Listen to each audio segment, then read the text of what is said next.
everybody and welcome to today's review. I wasn't sure, it was a struggle to figure out what I was going to say about this film, and it had nothing to do with the film itself and everything to do with the two annoying assholes who sat next to me at the cinema. One who took a phone call during the fucking film, and therefore I missed something crucial that was being said on screen. I have no idea what was said now because of him, so thank you to whoever you are. I hope you've rotten hell.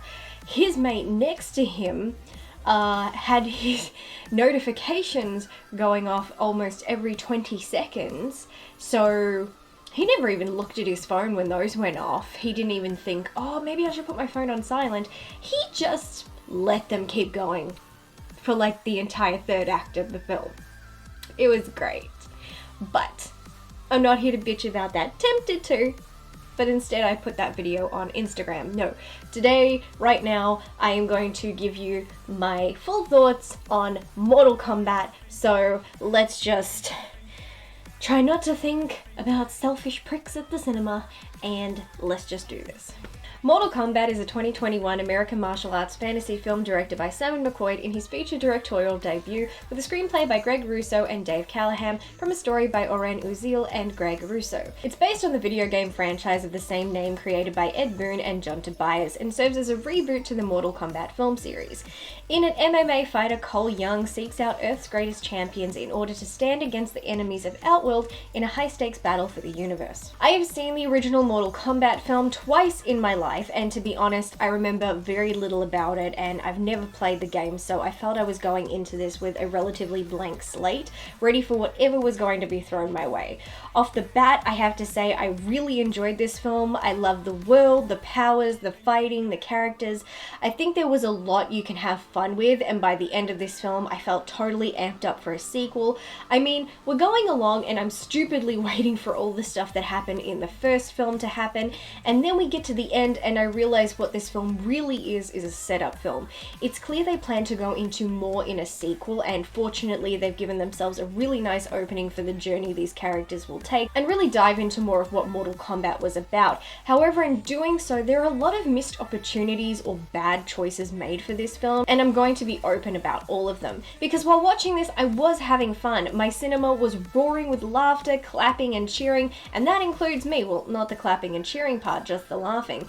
And when the film was over, I thought, that was awesome! But as I sat down and started thinking what I'd say about the film, the flaws became more clear. The film's greatest issue, in my opinion, is exposition. As viewers, we want to see the story, not be told the story, and if we're not familiar with the world of Mortal Kombat, you really need to sell it. Show me as much as you can so I can be as invested as possible. I've been working on a script for a few years, and with my first draft, which wasn't even a full script, it had a lot of exposition. A filmmaker friend reminded me to think about my story from the viewer perspective as well. Sometimes it's fine to listen to people sitting and talking about things that have happened, especially if there is emotional weight in the performance, but most of the time, especially in the case of fantasy films, you really need to show the audience the story. Having started writing, I totally get it. When you have a story in your head, you want it all out. You want these characters to be able to speak on your behalf and tell everyone everything. But the problem with that is it becomes boring and we're not really seeing the world in the writer's mind. You need to come up with a better way to show us this story you've created. And so I understand how easy it is to get sucked into writing exposition. I'd say it's a writer's eagerness that causes it, but proofreading is a thing, and it's important to stop and go, does this moment showcase what I'm trying to convey the best? And many times in the case of this film, the answer is no. Sonya, played by Jessica McNamee, is the first person to explain what Mortal Kombat is, but to be honest, the film kind of half-asses it. She talks about her research, places she's been, things she's learned, and that's all great, but just listening to her talk about it is dull and boring, especially when I think of how awesome a small montage of clips showing us what she's saying as she's giving a voiceover would have been. You could have shown us so many different things and really amped up that scene. Instead, it's just hearing a new character come in and talk talk about how clever she is and try and tell us some ancient magical fight exists and we should just accept that. Later, when we meet Liu Kang, played by Ludi Lin, he explains the history of Mortal Kombat and its purpose, but again, he's just some new guy telling us all this. Again, it's another missed opportunity for some on-screen depictions of the history of Mortal Kombat. Considering this is a setup film, why the film itself never talks about or shows us the origin of Mortal Kombat, or why it exists, or how it was engineered baffles me, because that for me feels like a really important story component to tackle. I'm very much hoping that's addressed in a sequel as the characters continue their quest, because I would very much like to know. I love the characters of Scorpion and Sub-Zero. They really steal the show in this film. They're fun to watch, they have the best fight scenes, and since their characters have a history, it makes them all the more interesting to follow their story, but that becomes detrimental to some of the other characters. Hiroyuki Sanada and Joe Taslim did awesome jobs in their respective roles, but, and keep in mind I haven't played the games, the film establishes these two have a long-standing feud, but we're never told why. I assume it had something to do with their opposing clans, but that's only implied, not established. Scorpion, also known as Hanzo Hasashi, at one point says for Shirairu, and I have no idea what that is, and Sub-Zero, aka Baihan, says for Lin Kuei, and again, I have no idea what these words mean, and the film never tells me. I just assume it's clan names. At first I thought some gods or something, but that still means nothing. Hanzo's hatred for Bihan is pretty understandable given what we see happen, but Bihan's feelings towards Hanzo are completely unknown. I don't understand the history that led to the events of the opening of the film, and that frustrates me. I feel like I'm going through the film getting pieces of a puzzle, but not enough to get the full picture. These characters undoubtedly had the best fight scenes. To be honest, everyone had some good fight scenes. Sonya and Kano, played by Josh Lawson, was another fun one for sure. But as fun as those moments are, they're fun while watching, but not memorable. There are some films I can look back on where there was something so original and fresh and impressive in the fight choreography that it stays with you because you're like, okay, that was awesome, how'd they do that? I didn't have anything like that with this film. The stunts were meticulous and they were very well executed, but they were rather vanilla. They felt safe, familiar, nothing that stood out to make you think the fights were that worth taking stock of. I think Sub-Zero had one impressive move, but having seen it in the trailer, seeing it in the actual film, it somehow didn't hold the same impressive air to me. But one thing I hate, and this happens in the Fast and Furious films, is I hate seeing characters have the absolute shit kicked out of them, be stabbed and beaten in various other shit, and walk away without a mark on them. It's why so many of us love John Wick. We watched that man take so much and should have been dead, but through sheer willpower gets up and keeps fighting. That's what makes a character a badass. There are no badasses here. Cole, played by Louis Tan, gets his ass handed to him, is covered in blood, and I mean covered, and he's spitting out huge mouthfuls of blood, and yet once cleaned up, outside of a couple little lines, he has no bruising, no swelling, no signs of injury at all, and it's stupid. Kano cops a Boeing knife to the knee and then goes about his business, walking like nothing happened. Even if you can't feel pain, the damage it would have done would have prevented him from walking with proper mobility, and this happened with everyone. Stabbed, beaten, tossed around like ragdolls, and yet walking around as if nothing happened. It's unrealistic and boring, and I hate it. If you're not going to act injured, don't bother injuring your characters. It's just pointless. What I've noticed in seeing how Mortal Kombat fans speak about the franchise is that they love the villains just as much as the heroes, and with this film, Sub-Zero gets the most attention. He has the most scenes, most fights, and most chances to demonstrate his ability out of all the villains.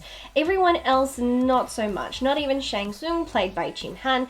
He gets one moment, but it felt kind of meh and random. There wasn't the weight of true villainy behind it, not in the way there was with Sub-Zero, where you're like, wow, he really is a cold son of a bitch.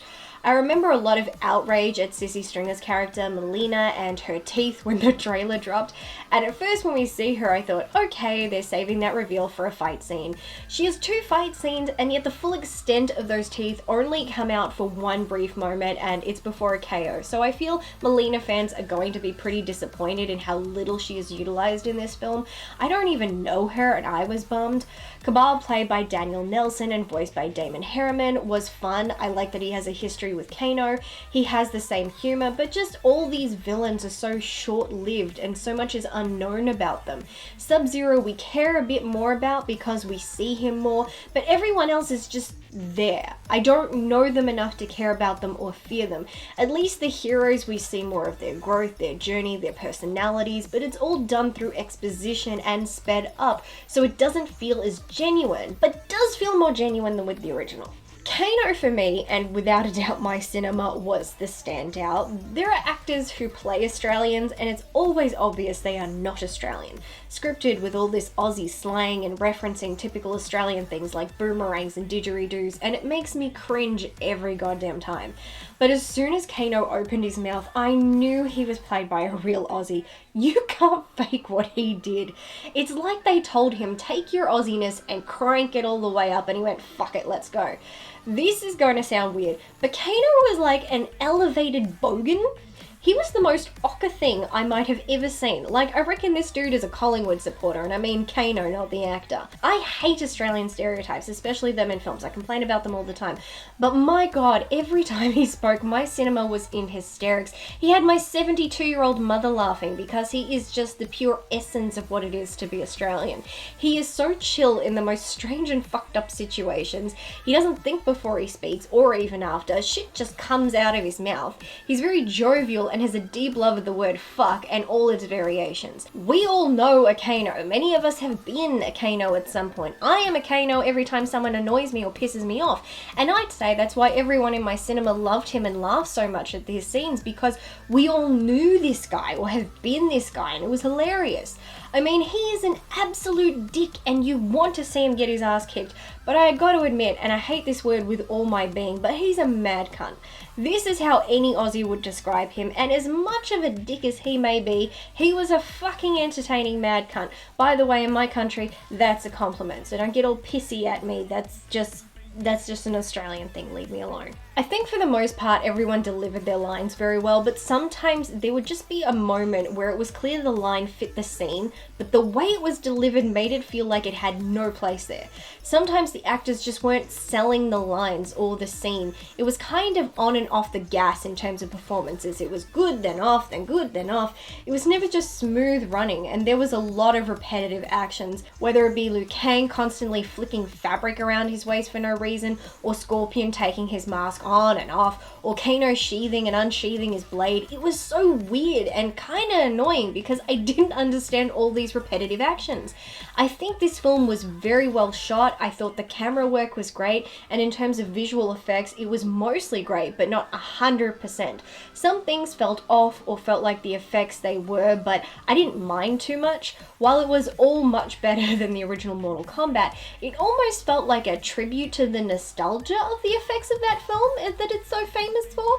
It's like it took them and attempted to duplicate them for the fans, but at the same time elevate them, so we have a strange mix of great effects and funny looking effects. While I think this film was better executed than the original, I can't help but admit the original had more charm. I think the most disappointing thing for me was that there was no fight scene in the film that featured the Mortal Kombat theme song. It didn't play until the credits, and I was truly gutted. I so badly wanted to hear people duking it out to that song, and there were some moments they could have done that, and the fact they didn't was soul crushing. I know this all sounds like I said I loved the film then proceeded to talk negatively about it, but here's the thing. You can acknowledge a film's flaws, of which this has many, and still enjoy it. I still find it entertaining. I'm still excited for a sequel. I still think the story and story structure was more cohesive and better executed than the original film, and I think the way the characters are introduced in this film has more sense to it and feels more uniform, where it all felt like random people showed up and just existed in the original, and in this they at least introduced us one by one and let us know who they are. Maybe not the best way, but at least they did. Still don't know much about the significance or origins of the prophecy, and I'm unsure why or how Hanzo's bloodline became chosen for the job. Don't know anything about the Black Dragons either. Again, I hope all these things will be explained in future films because it is at least clear they plan on introducing way more characters. I will say I at least enjoyed them not taking stereotypical routes with certain characters, like having the women fighting each other and instead letting them have their big showdowns with guys. It's boring when it's just men on men and women on women. I like when the genders get to go head to head and we see different outcomes. It's more entertaining, showcases different strengths and weaknesses in the characters, and is just more fun. So while yes, there are without a doubt a lot of flaws in this film, a lot of mistakes or choices that could have been fixed or avoided, and there is a lot of the story missing. The part of the story I enjoyed. There were characters I loved, like Scorpion, and I loved everyone unlocking their arcana. I think that's a lot of fun. I even think they could have gone further with that. So it is a very hit or miss film, but I still left happy despite the flaws. I don't hate it, and I'm very interested in seeing the sequel, so overall I'd call this a pretty good reboot. I definitely have seen worse. I was really shocked when my 72-year-old mother said that she wanted to see this film with me. I was originally going to see this film by myself. I was very excited to be seeing this by myself, and my mum said I would like to go see that too. So I got her a ticket to go with me, and when I explained better what this film was, she had seen the trailers and she's like, well, it looks like a martial arts film, so I want to go see it because she does like those. And when I started to kind of explain more of what this is and kind of the characters she was going to meet, she went, oh, and I'm just like, yeah, that's why I was really surprised you wanted to see it. And at the start, she kind of kept looking over at me like she wasn't really enjoying this. And I even asked him, like, so you're enjoying this? And she's like, no. But then Kano got introduced and she was laughing with everybody else. And then the fights really started to kick in, and when we walked away, I said, I like this more than Godzilla versus Kong, and she said, me too, because she really didn't like that film. And I said, so you like this? And she says, I really like this film. I'm like, wow.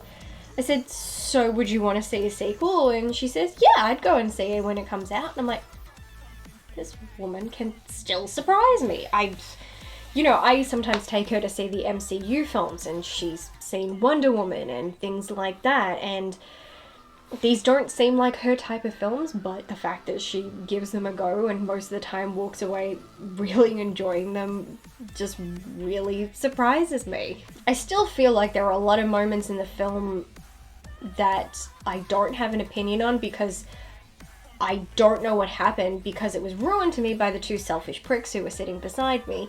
But aside from that, yeah, it's not great. It's not amazing, and if I probably watched it again, I'd probably notice even more flaws. But for what it was, I had fun. I have no idea how other people are going to react. I feel like this isn't one that's going to be universally loved or hated. It's going to be dead half and half.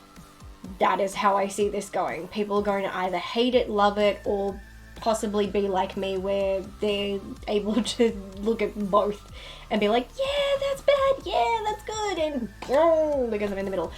But anyway, that is it for today's review. I hope you have enjoyed it. If you have seen Mortal Kombat 2021, then by all means comment down below, share your thoughts on it, let me know what you think. Also, let me know what you think of the original Mortal Kombat film, and let me know if you've played the video games, how does this film compare to them, because I haven't played them, so I don't actually know, so I would love a little bit of perspective there, so please by all means give that to me.